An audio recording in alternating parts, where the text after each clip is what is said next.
Now, while we're on the topic of President Obama and his meeting with the Dalai Lama, looks like it could be a sure thing. Critics of the president say he's failed to deliver on other promises to the American people. Some of these include the ratcheting up of 2 wars in the Middle East, which he originally said he would end.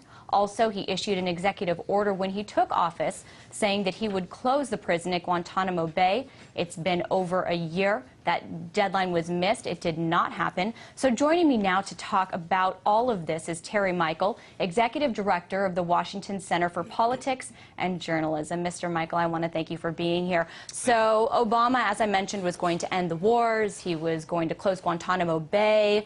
What do you think of the president's failed promises? Are you critical of them? Yes, I'm kind of an unusual animal here. I'm a small L libertarian, capital D Democrat, so I have a different perspective than most left liberal Democrats. There are 3 issue frames in politics: the economy, foreign policy, and social cultural issues. The American people are conservative on the economy, they're fairly liberal on don't intervene in the rest of the world, and gays in the military, abortion, they're for that. Well, he did just the opposite. He started another elective war. He sort of ignored social cultural issues, which has angered his base. And on the economy, he has produced a big health care plan that the center of the electorate hated. So basically, on all 3 issue frames, he has disappointed and now is scrambling to try to recover. Okay, I want to get a little bit more into foreign policy because this is an issue. A lot of the protests that I've covered, many of the activists say they supported Obama and they're protesting because they feel that they're getting more of the George W. Bush years, that defense spending is getting ratcheted up, that the wars are getting ratcheted up, that Guantanamo is still open, that counter-terror measures are being enacted under President Obama. Is that a fair comparison? Oh, it's a very fair comparison. All of us who voted for Obama thought we were getting an anti-war president. It's why he won the nomination against Hillary Clinton, because she had supported the war. He hadn't. And it's why he won the election, because the American people, the base hated the war, base Democrats, and the independents overwhelmingly opposed the war. So he couldn't have made a bigger mistake than ratcheting up the war in Afghanistan. And that's why he's disappointed so many Democrats. And on the economy, he's disappointed the independents. You know, this Tea Party movement is the tip of the iceberg. Right down here at the base of this iceberg are most independents who also hate a big government-run healthcare program.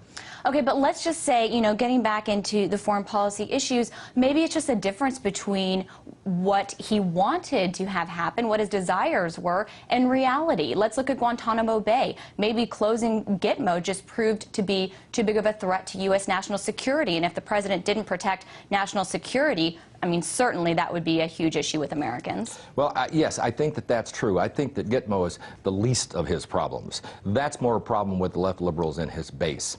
The real problem is ratcheting up a war when we have this disastrous economic situation. So people are saying not only, I don't want to send more 19 and 20-year-olds to die, they're also saying, why are we spending billions on a war when we have all these economic problems?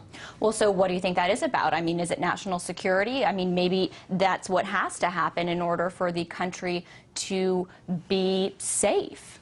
No, I think Afghanistan has nothing to do with our national security any more than Iraq had anything to do with our national security. If you want to help our national security, you'll get out of Iraq, you'll get out of Afghanistan, because we make ourselves a target in the Middle East and in Afghanistan. I think that was just an incredible misjudgment. He let the military-industrial complex talk him into another elective war. So do you think that that's what this is about, the military-industrial complex and the power of that lobby? Absolutely. It's like the field of dreams. If you build it, they will come. Well, if you build this huge, hard power establishment, the military wants to use it. It's a no-brainer. And how an anti-war candidate for president could allow himself to be moved toward another elective war boggles the minds of those of us in the Democratic Party and among independents who thought we were getting an anti-war president.